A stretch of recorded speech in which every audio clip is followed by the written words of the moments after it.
రాకాలోకంకి స్వాగతం. ఈ కంటెంట్ మీకు నచ్చినట్టయితే లైక్ చేయండి, మీ బంధుమిత్రులకి షేర్ చేయండి. ఇప్పటివరకు సబ్స్క్రైబ్ చేసుకోకపోతే సబ్స్క్రైబ్ బటన్ని నొక్కండి, అదేవిధంగా బెల్ ఐకాన్ని కూడా తప్పనిసరిగా నొక్కండి. జై హింద్ మిత్రులారా.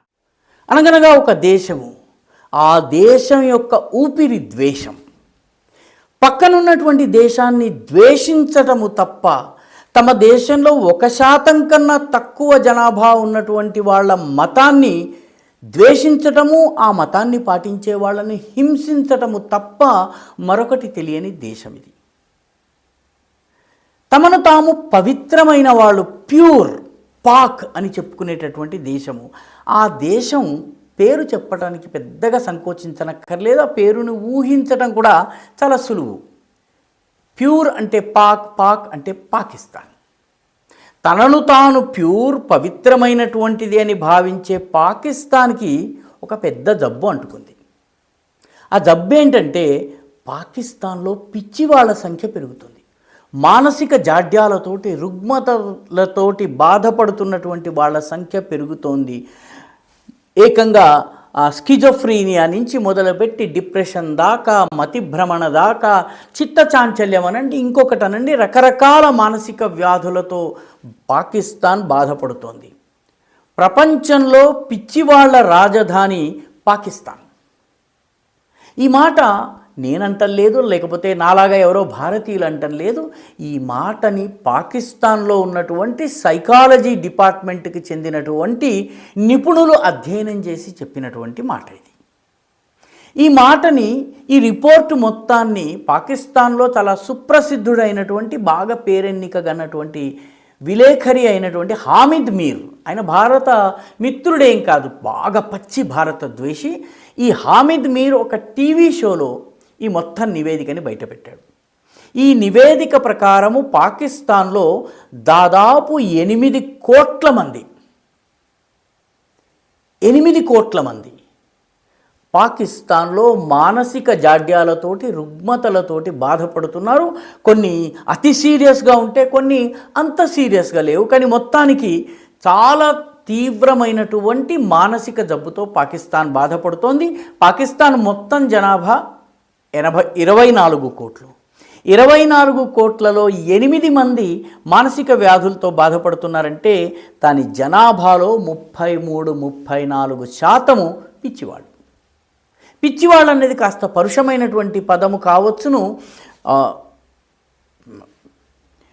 నిజానికి మానసిక వ్యాధులను పిచ్చిగా పరిగణించడం కూడా సరైనది కాకపోవచ్చును. కానీ పాకిస్తాన్లో రకరకాల మానసిక వ్యాధులతో బాధపడుతున్న వాళ్ళ సంఖ్య మొత్తం దేశం జనాభాలో 33-34%, అంటే 1/3 ఆఫ్ పాకిస్తాన్ మానసిక వ్యాధులతో బాధపడుతుంది.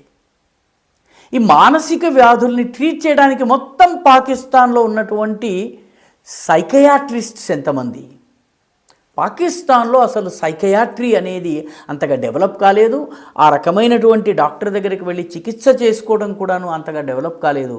మొత్తం దేశం మొత్తం మీద 24 కోట్ల జనాభా ఉన్నటువంటి పాకిస్తాన్లో 8 కోట్ల మంది మానసిక జబ్బులతో బాధపడుతున్న వాళ్ళు ఉన్నటువంటి పాకిస్తాన్లో మొత్తము సైకియాట్రిస్టులు లేకపోతే సైకాలజీ ద్వారా ట్రీట్ చేసేటటువంటి వాళ్ళ సంఖ్య 70,000 మాత్రమే. ఈ 70,000 మంది కూడా ప్రధాన పట్టణాల్లో ఉన్నారు, గ్రామ ప్రాంతంలో సైకియాట్రిస్టులు లేరు.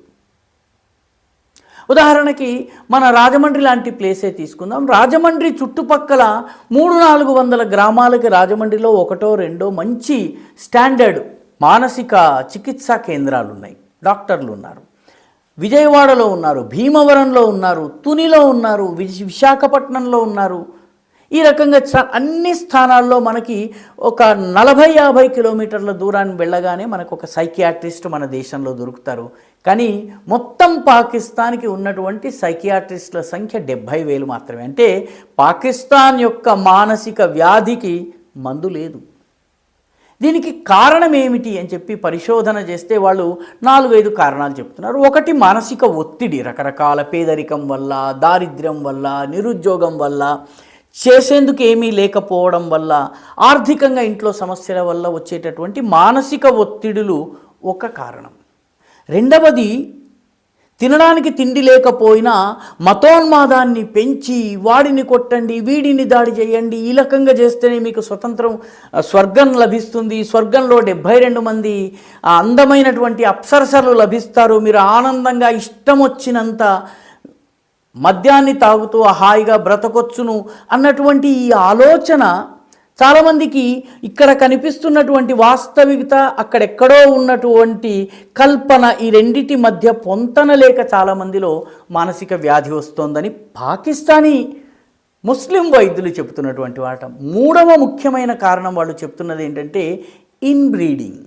ఇన్బ్రీడింగ్ అంటే కుటుంబంలోనే వివాహాలు చేసుకోవటం, అక్క కూతుర్ని వివాహం చేసుకోవటం. ఈ రకంగా పాకిస్తాన్లో మిగతా చోట్ల చెల్లెలుగా భావించే వాళ్ళను కూడా వివాహం చేసుకోవడం వల్ల, ఇన్బ్రీడింగ్ జరగడం వల్ల ఆ ఫాల్టీ జీన్స్ ఏవైతే ఉన్నాయో, రోగకారకమైనటువంటి జీన్స్ ఏవైతే ఉన్నాయో అవి కుటుంబాల లోపల పెరుగుతూ మానసిక వ్యాధికి దారితీస్తున్నాయని చెప్పి పాకిస్తాన్ యొక్క పరిశోధక మండలి చెబుతోంది.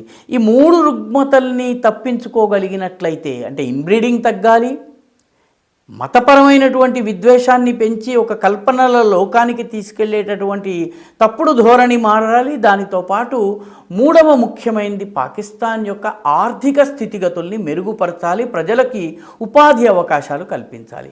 ఈ 3 పనులు చేస్తే మానసిక సమస్యలు తొలగుతాయని పాకిస్తాన్కి చెందిన సైకియాట్రీ నిపుణులు చెప్తున్నారు. కానీ పాకిస్తాన్ పాలకులు ఏం చేస్తున్నారు? అదే మత విద్వేషం అనే పాముకి పాలు పోస్తున్నారు, అదే ఆర్థిక సమస్యలను పెంచి పోషిస్తున్నారు. కేవలము యుద్ధాలు, రెచ్చగొట్టటాలు, ఉగ్రవాదాన్ని సమర్థించడం ద్వారా ఉపాధి అవకాశాలు లేకుండా చేస్తున్నారు. మూడవది ఇన్బ్రీడింగ్ను తగ్గించే దిశగా ప్రజలలో చైతన్యాన్ని రగిలించేటటువంటి ప్రయత్నాన్ని పాలకులు చేయటం లేదు.